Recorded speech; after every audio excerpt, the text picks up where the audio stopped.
প্রিয় পঞ্চম শ্রেণীর শিক্ষার্থী বন্ধুরা, তোমাদের বাংলা বইয়ে যে ধারাবাহিক আলোচনা হচ্ছে তারই ধারাবাহিকতায় এক শব্দ দিয়ে বাক্য লিখি।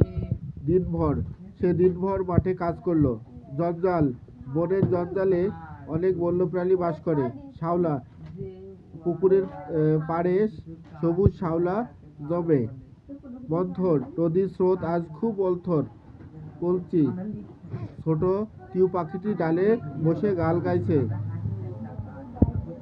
2. সঠিক উত্তর বাছাই করে বাক্যটি পুনরায় লিখি।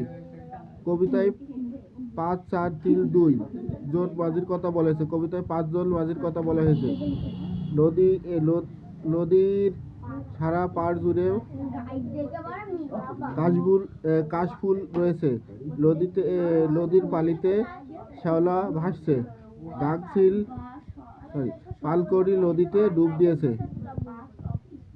ধন্যবাদ।